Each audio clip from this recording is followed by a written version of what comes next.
16h50, chaque jour dans la famille, un expert de marché vient également combattre le consensus et les idées reçues. Aujourd'hui, c'est Vincent Auriac, le président d'Axilia. Bonjour Vincent. Bonjour à vous trois. Ravi de vous retrouver. Les Français allouent bien leur épargne. On entend souvent la fameuse sagesse populaire. Ben vous n'êtes pas complètement d'accord. Vous dites même bullshit. Vous foudroyez. Cette idée que les Français seraient de bons pères de famille en matière d'argent ou de bonnes mères de famille, chacun choisira. Qu'est-ce qui vous permet de tordre le cou à cette idée ? Alors, le calendrier a fait que le taux du livret A a baissé à 1,7% au 1er août. Ça fait partie des marronniers. Il y a pas mal d'études qui existent quand on cherche. Il y a des études même remarquables. La Banque de France sort une étude sur les produits réglementés. Je vous encourage à aller voir ce document. Il y a tout là-dessus. La F2I a sorti une étude. Enfin, on commence à avoir des éléments très, très clairs pour identifier la trésorerie détenue par tous les acteurs économiques, des particuliers et les entreprises, les personnes morales. Et là, on a des chiffres extrêmement intéressants. Donc les particuliers, 1400 milliards d'euros en trésorerie, 500 milliards dans ce que la Banque de France appelle les dépôts à vue, donc c'est de l'argent qui est laissé sur le compte qui n'est pas rémunéré, et 900 milliards sur les livrets réglementés, dont on ne se souvient d'ailleurs même plus combien il y en a, tellement il y en a, le livret A, le LDDS, etc. 550 milliards en dépôt à vue. Ça, on est un des pays les plus avancés, je dirais, sur ce chiffre-là. Donc là, vous parlez des particuliers, mais il faudrait aussi comparer avec les entreprises. Les entreprises, c'est différent à l'étail, mais les ordres de grandeur ne sont pas loin de ça. On est à 850 milliards sur les entreprises et il y a 500 milliards de trésorerie à vue. Mais dans l'entreprise, il y a des cycles d'exploitation qui sont quand même un peu différents d'un budget. Mais les ordres de grandeur sont quand même assez colossaux. Il y a aussi de l'argent du côté des institutionnels. La F2I a sorti une étude, mais ça ne représente que 4% de leurs allocations. Donc, c'est des ajustements entre les classes d'actifs.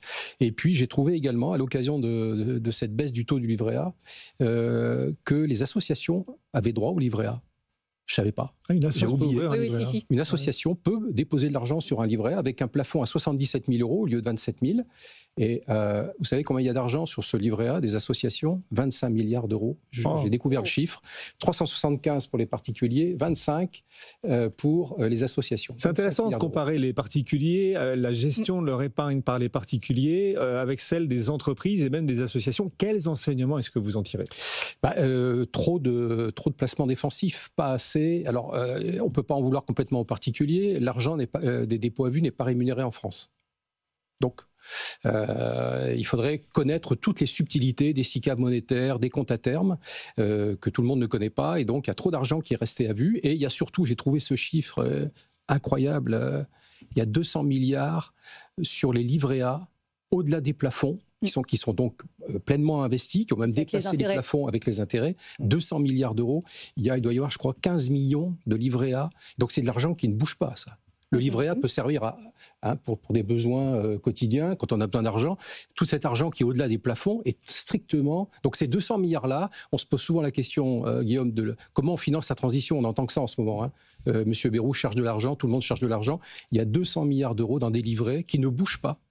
Si on était un peu inventif, je pense qu'on pourrait améliorer le sort pour ces gens-là, augmenter le pouvoir d'achat, et puis financer la transition. On est tous en train de chercher. Pas que la transition, il y a aussi la souveraineté. Enfin, il y a plein d'enjeux, la défense. Il y a plein de choses à financer. Tous les enjeux. Tous les enjeux. Il faut de l'argent pour financer tous les enjeux. Oui. Cela dit, gérer en bon père de famille, et l'expression est intéressante.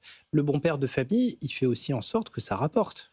Il fait pas que prendre zéro risque. Ouais. Et là-dessus, apparemment, il y a du progrès. Les derniers chiffres semblent montrer que on serait peut-être en train de prendre un petit peu plus de risques. On a visiblement une grosse montée des chiffres des unités de compte. C'est sûr. Donc, il y a peut-être quelque chose qui est en train de se passer. Mais Antoine, est-ce que les gens passeront du dépôt à vue ou du livret A aux actions ? Oui. Non, c'est une question d'éducation financière. Ils ne vont pas passer du noir au blanc. Voilà. Il y a toute une classe d'actifs. Il y a des produits intermédiaires avec des volatilités pas très élevées qui financent les enjeux, pas forcément que la transition, mais aussi, parce que la transition, il y a du rendement. Et ces produits-là sont réservés aux investisseurs professionnels. Il faut un New Deal de l'épargne, Guillaume. Il faut absolument on va tous avoir à gérer le changement climatique. Il faut que tout le monde puisse avoir les outils financiers du changement climatique. Il n'y a aucune raison qu'on ait une dissymétrie. Oui. Et donc, il faut ouvrir ces classes d'actifs qui sont en plus moins risquées que des actions. Oui. Donc, c'est là-dedans que les gens doivent aller. Est-ce que quelque part, parce que vous le dites, les Français, les investisseurs ne sont pas assez aptes à prendre du risque. En tout cas, ils n'ont pas assez d'amour, d'appétit pour le risque. Voilà. Est-ce que la solution va pas venir, le bout du tunnel va pas venir des jeunes? Il se trouve que de plus en plus de jeunes, pour le coup, investissent en bourse, les quinquas, etc. Pas trop. Mais l'AMF a mené une étude et au deuxième trimestre, on compte en France, au deuxième trimestre, 70 000 nouveaux investisseurs actifs en bourse. 70 000. C'est presque un stade de France. L'essentiel d'entre eux, ce sont des moins de 30 ans. Tout à fait. C'est entre 800 000 et 1 million par an. Alors, il faut faire attention. Il va y avoir beaucoup de ce qu'on appelle les DCA. Donc, c'est des gens qui vont mettre 100 euros par mois. Oui, l'investissement progressif. On va peut-être pas financer la transition avec 100 euros par mois. Par contre, les 200 milliards, ils sont là déjà. C'est pas de l'argent qui vont être épargnés avec les salaires qui vont venir dans les années à venir. Il y a déjà 200 milliards, il y a déjà les solutions. Simplement, c'est des silos. Et il faut faire se communiquer les silos un peu là.